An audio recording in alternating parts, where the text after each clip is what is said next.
ရဲ့ရှေ့မှာ AEIOU မရှိဘူးဆိုရင် y ကို i ပြောင်းပြီး es ပေါင်းရတယ်ဆိုတော့ y ရဲ့ရှေ့မှာ AEIOU ရှိတဲ့ခါကျရင်ဘယ်လိုလုပ်ရမလဲ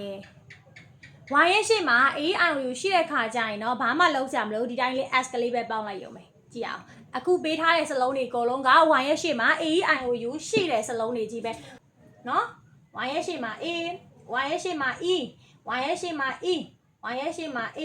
y ရဲ့ရှေ့မှာ e အဲ့တော့ y ရဲ့ရှေ့မှာ AEIOU ရှိတဲ့စလုံးတွေကြီးပဲအဲ့ဒါဆိုရင်တော့ကိုကဘာလုပ်ရမလဲเนาะဥပမာ day ဆိုရင်နေ့များလို့ပြောချင်တယ်ဟာ y နဲ့စုံနေတယ် y နဲ့စုံနေတယ်ဆိုပြီး y ကို i ပြောင်းပြီး es ပေါင်းစရာမလိုဘူးဘာဖြစ်လို့လဲဆိုတော့ y ရဲ့ရှေ့မှာ a ဆိုတဲ့တရရှိနေတယ် vowel ရှိနေတယ်အဲ့ဒီတော့ဘာမှလုပ်စရာမလိုဘူး day y day ကို s ကလေးပဲပေါင်းလိုက်ရုံပဲ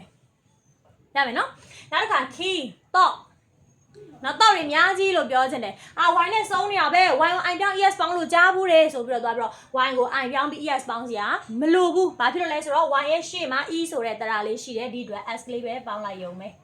keys တော့များပေါ့နော်နောက်တစ်ခါကျရင် monkey ဆိုတာမြောက်ပေါ့မြောက်များလို့ပြောချင်တယ် y နဲ့စုံနေလို့ဆိုပြီး y ကို i ပြောင်းပြီး es ပေါင်းစရာမလိုဘူးဘာဖြစ်လို့လဲဆိုတော့ y ရဲ့ရှေ့မှာဟောဒီမှာ e လေးရှိနေတဲ့အတွက် s ကလေးပဲပေါင်းလိုက်ရုံပဲရမယ်နော်အဲ့ဒီမှာ way နီလန်းပေါ့နော်နီလန်းလည်းရတယ်သူကခရီးလန်းလည်းရတယ်အဲ့တော့နီလန်းများလို့ပြောချင်တယ်ဆိုရင်လည်း y ရဲ့ရှေ့မှာ a ရှိနေတဲ့အတွက် s ကလေးပဲပေါင်းလိုက်ရုံပဲ valley ဆိုတာကတော့တောင်ကြားလို့ပြောတာပေါ့နော်တောင်ကြားတွေအများကြီးလို့ပြောချင်တယ်ဆိုရင် valley y ရဲ့ရှေ့မှာ e ရှိတဲ့အတွက် s ကလေးပဲပေါင်းလိုက်ရုံပဲ